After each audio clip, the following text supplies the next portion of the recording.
Wow, what a very enthralling myth. I should have recommend this one to my best friend. Wait. We'll call her.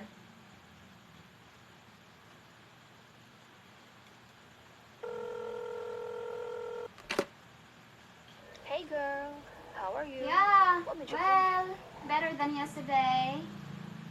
Of course, aside from wanting to know how you also doing, there's also something I want to share. What's that all about? Guess what, girl? I, with my sister, just finished watching the myth of Adonis and Aphrodite. You familiar? I know how much you like myths too. That's why I decided to call you to suggest this one. This is highly recommended. You must watch it. I'm pretty sure you'd like it, girl. Really? As much as I want to, but I still had an assignment to work in a while. Is it Oh, possible I if you see. just give me a retell Okay. of that myth right now? I couldn't let you wait enough anyway. Well, the story goes like this. Adonis and Aphrodite, a classic tale from Greek mythology that touches on themes of love, lust, and rejection. Adonis, the mortal personification of masculinity that captured the heart of the goddess of love, Aphrodite, but did it, as is usually the case, inevitably all go wrong for this beautiful couple. It is said that Adonis was born of the illicit union between King Theus of Smyrna and his daughter Mera, urged on by Aphrodite herself, the goddess of beauty, love, and sexual desire, who had been offended when King Theus forgot to make a sacrifice for her. Mera had made amorous advances towards her father, but he was successfully keeping her away. One night, she managed to lure her father out into the open, and there, under cover of darkness, she laid with him. As dawn broke, Theus discovered to his utter disgust the deception of his daughter, and with sword in hand chased her into the wild, wanting to punish her for her audacity. Sensing Mera's necessity, Aphrodite transformed her into a tree, the mere tree. Still in anger, Theus shot an arrow into the tree trunk, splitting it wide open, and it was from there that Adonis was born, the child of an awful union between a father and his daughter. Baby Adonis was adorable beyond words, and since there was no one to look after him, Aphrodite took him under her wing. So obsessed was she with him that she began neglecting her duties as a goddess. As a remedial measure, she sent the child to be looked after by Persephone, the queen of the dead in the underworld. It was also a move to keep him away from interfering eyes. However, Persephone, too, fell dearly in love with Adonis and refused to give him up when Aphrodite came for him. There was a bitter argument, and Zeus had to intervene to prevent a disastrous argument between the two. He decided that every year, Adonis would spend 4 months first with Persephone, the next 4 months with Aphrodite, and the last 4 months he would be left alone so that he may learn to look after himself. Adonis grew up to be a very handsome young man, and one look at him could make every woman's heart excited with desire. That excited was also the heart of the goddess Aphrodite, who was extremely charmed at this young man.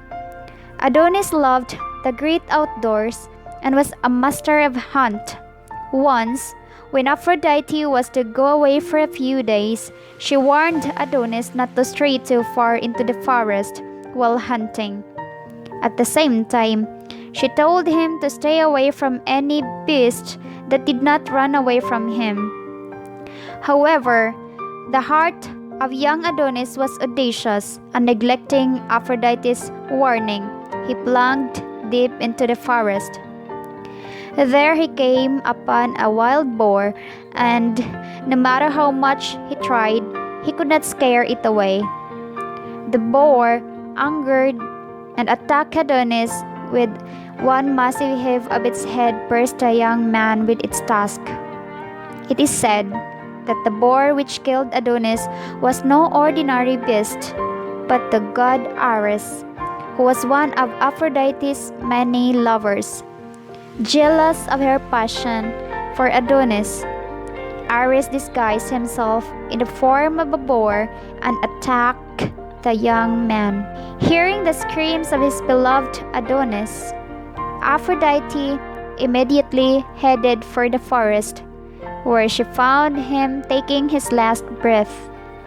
Kneeling by his side, she sprinkled nectar over the wound, and to ease his pain, she sang gently to him.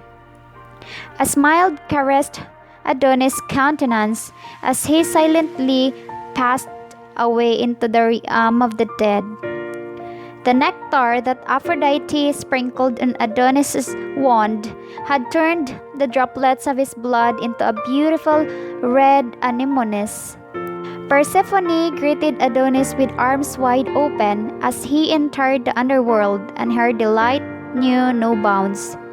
At the same time, Aphrodite, knowing that her Adonis must be in the clutches of Persephone, rushed to the underworld to bring him back. Once again, Zeus had to intervene and stop the woman from quarreling over who had have rightful possession of Adonis. With great patience, he told them that henceforth Adonis would spend half the year with Aphrodite and the other half with Persephone. Some believe this may symbolize the life of a man who spends half his life with his mother and half his life with his wife. Another love story from Greek mythology that is full of drama and heartbreak, as all the best tales are, of course. The myth of Adonis and Aphrodite mentioned Adonis staying 4 months of the year in the underworld with Persephone, 4 months with Aphrodite, and the final 4 months of the year were left to his own decision. The decision of Zeus that Adonis is to spend one part of the year underground and another part above ground is merely a Greek myth about the notion of the annual disappearance and reappearance, which refers to the spring and winter. This is a myth explaining the cycle of the seasons wherein when Adonis is with Aphrodite, the sun shines brightly, and the soil is kind to the people. Flowers bloomed and fruits ripened, which indicates the season of summer and spring.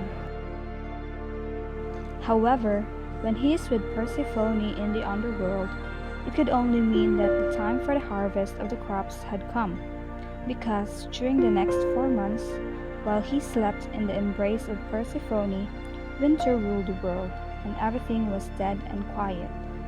His time with her indicates autumn and winter. In addition, according to scholars, the death and resurrection of Adonis represents the decay and revival of the plant year. He was worshipped as a corn god, a god of grain crops, which were very more important to the ancient inhabitants of Greece and other Mediterranean lands. The myth of Adonis and Aphrodite also contains the origin of the flowers red rose and anemone. Aphrodite heard Adonis' groans and rushed to her lover, but unfortunately, she arrived just a tad too late. While running, she pricked her foot on a white rose and stained the flower with her blood. The rose turned red. It is said that it was the first red rose ever to appear on the earth, and it stands for passionate love ever since. The other flower associated with the story has somewhat darker symbolism. After blaming the merciless fate for taking Adonis away from her, Aphrodite sprinkled the blood of Adonis with sweet-smelling nectar, and the former suddenly began to sparkle. In less than an hour, a flower sprang up. It was dark red, the very color of Adonis' blood. It is said that this flower symbolizes Aphrodite's everlasting grief for Adonis, for just like him, it is beautiful, slender, and short lived.